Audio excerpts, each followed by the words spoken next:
Hello students, welcome to CD Learning Hub. Today we are going to discuss chapter 10, the Constitution of India and Introduction of NCERT class 7 Social Science. Before starting the chapter, let us discuss the key topics that will be covered in this class. First of all, we are going to define constitution. What is a constitution? And the need for a constitution. Why do we need a constitution? The constitution is like a rule book where the rules and regulations about how a country is to be governed is laid down. Next, we are going to discuss about the making of the constitution, how the constitution was framed. We are going to discuss about the Constituent Assembly and how long it took in framing the constitution, who are the members of the Constituent Assembly, etc. etc. After that, we are going to discuss the influences. Influences in the sense that our constitution is influenced by various factors. It is influenced by our heritage. Many aspects of our rich cultural heritage are adopted in our constitution. Also, globally, from different countries of the world are adopted in our constitution. After that, we are going to discuss about the key features of our constitution. We are going to discuss about the organs of the government. And at last, we are going to discuss about the rights, that is fundamental rights, fundamental duties, and the preamble. So, without any delay, let us start the chapter. First of all, what is a constitution? It is a written document. It is just like a rule book where the rules and regulations about how a country is to be governed are given. It lays down the basic principles and laws of a nation. It defines how a country will be governed. So, it is the rule book where the rules and regulations and laws are given. Now, why do we need it, or what are its functions? Our constitution defines three organs of our government: the legislature, executive, and the judiciary. I am going to discuss the functions of legislature, executive, and judiciary after some time. It also sets limits on power. The ruling government cannot do anything it wishes. The constitution provides checks and balances on the government. It also guarantees rights and duties of citizens. Rights means the fundamental rights, and duties are the fundamental duties. Citizens enjoys the fundamental rights guaranteed in our constitution, and the citizens have to follow or perform the fundamental duties that is assigned in our constitution. It also states the goals and aspirations of our nation, such as providing justice, equality, etc. etc. So, the constitution is a rule book for the country. What is the use of this rule book? The constitution prevents misuse of power by the leaders. The rulers cannot rule independently as they wish. It has to follow the constitution. So, by following the constitution prevents misuse of power by the leaders. The constitution protects the rights of minorities. Constitution lays down several guidelines through which the interests of the minorities are to be preserved. So, by following these principles, the rights to minorities are protected. It also guarantees equality and justice. It also builds trust between the government and the people. Making of the Constitution. Now we are going to discuss how the Constitution was framed. The Constituent Assembly. This is an assembly of the members who has framed the Constitution. It was formed on 9th December 1946. Initially, there were 389 members, but after the partition of India, the total number of participants decreased from 389 to 299. So, these are the members who are actively involved in framing the Constitution. Also, the time taken. Approximately, it took 3 years to frame the Constitution from December 1946 to November 1949. Now, who are the key persons that were involved in framing the Constitution? First of all, Chairman of the Constituent Assembly. Dr. Rajendra Prasad was the chairman of the Constituent Assembly and the drafting committee head. Dr. B.R. Ambedkar was the head of the drafting committee of the Constitution. Important dates.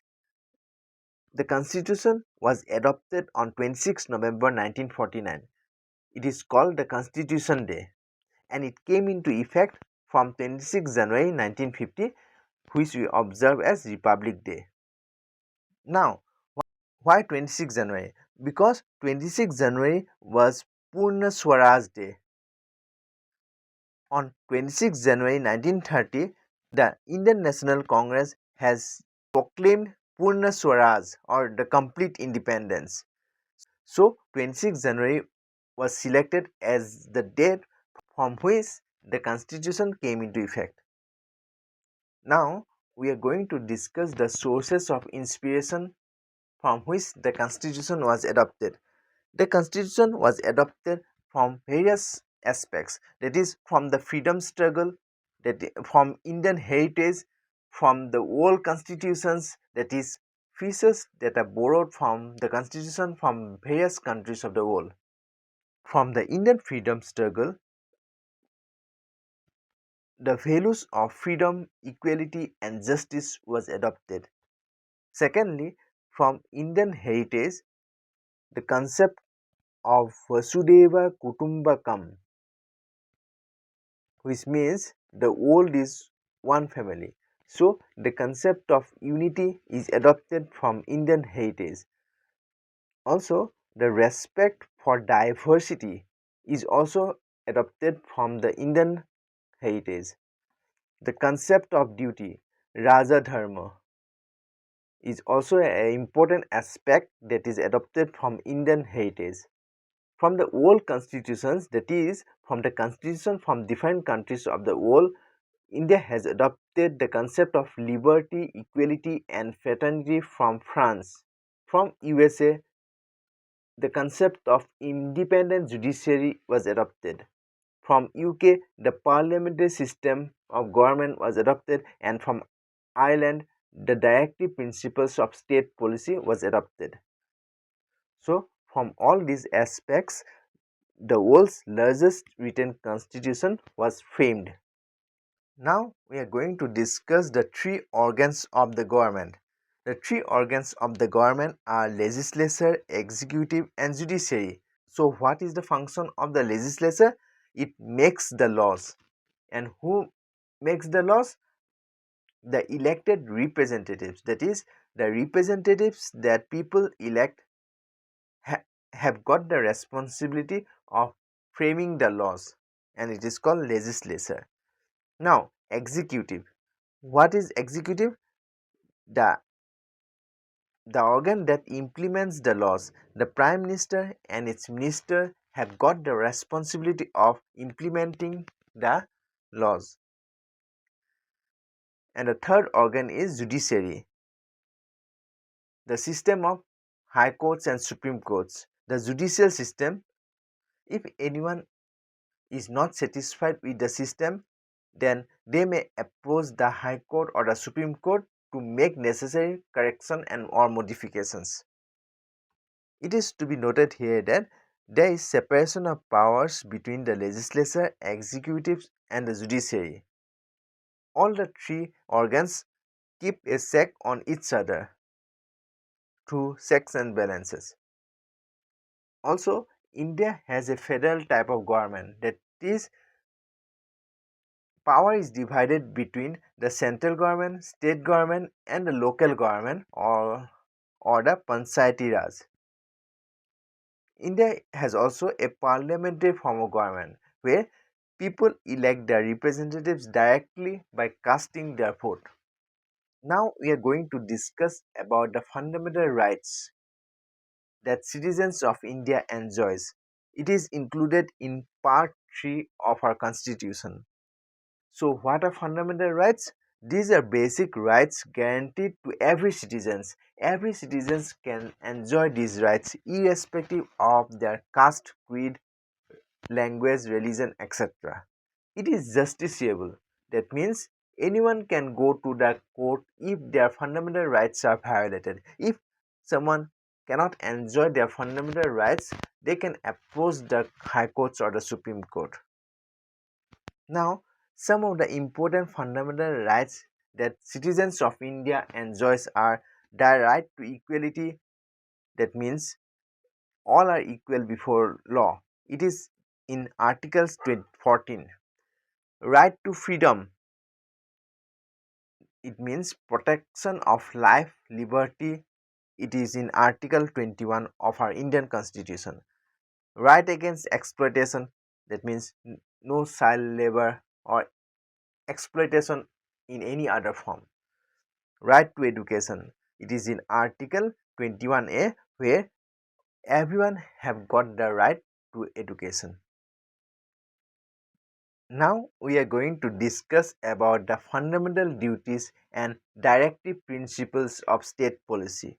What are fundamental duties and what are directive principles of state policy? First of all, let us discuss about the directive principles. These are guidelines for the government. Guidelines that government should follow to make the country prosperous. It is like the goals such as social welfare, health, environment related, etc., which the country should try to achieve. It is not justiciable. No one can take this matter into the courts. For example, Uniform Civil Code, Article 44, nutrition, etc., comes under directive principles of state policy. Now, what are fundamental duties? These are the duties that citizens have to perform. It was not there when the constitution was initially adopted. It is added later on the year 1976. It is included in Part 4A. The fundamental duties are the moral duties of the citizens, such as respecting the national flag, protect the environment, etc. So now we are going to discuss about the preamble of India. So in the preamble, the first line is, "We, the people of India, having solemnly resolved to constitute India into a sovereign, socialist, secular, democratic republic." So what do you mean by sovereign? Sovereign means independent. Independent in the sense that it is not ruled by external control. Socialist. India, the preamble says that India is a socialist country. That means the wealth of the country is shared by members of the society. It is also a secular country. Secular means there is no official religion. In India, we don't have any official religion. Everybody had the freedom of faith. Anyone can practice any religion. So India is regarded as a secular state or secular country. India is also a democratic country. People in a democratic country, people can elect their rulers. So In the preamble, it is mentioned that India is a democratic country. India is republic because the head of the state is elected.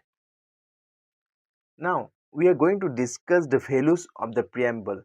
Before discussing the values of the preamble, let us discuss one thing. The term socialist and secular was initially not there in the constitution. It was only added in the year 1976 in the 42nd amendment of the constitution. Now, what are the pillars of our constitution? It is justice, liberty, equality, and fraternity. So, preamble goals for citizens. What does the preamble promise to us? It promises us to provide justice, social justice, economic justice, and political justice. No discrimination should be done to the citizens. Liberty, freedom of thought, expression, belief, faith, and worship should be provided. Equality, equal status and opportunities should be provided to all citizens. Law is same for all. So, law does not discriminate any citizens from one another. Fraternity, the feeling of brotherhood, unity, and integrity of the nation. All these are the goals for the citizens that are incorporated in our constitution. So, let us summarize the chapter. Dr. B.R. Ambedkar was the chairman of the drafting committee of the Constituent Assembly, and the Constitution of India came into effect from 26 January 1950. We have then discussed the three organs of the government: the legislature, the executive, and the judiciary. The legislature makes laws, the executive executes the law, and after that we have discussed about the fundamental rights, fundamental duties, and the directive principles of state policy. Fundamental rights are justiciable, which means that if someone cannot enjoy the fundamental rights, he or she can approach the court. On the other hand, fundamental duties are moral in nature. Citizens have to perform their fundamental duties, whereas the directive principles of state policies are like the goals which the country should move towards. After that, we have discussed about the preamble, which is the introductory statement of the Constitution. Also, we have discussed that the Indian Constitution is the world's largest constitution. The calligrapher of the Constitution was Raizada, and the original document is preserved in a helium case to prevent it from getting damaged. So with this, we have come to the end of this chapter. Thank you.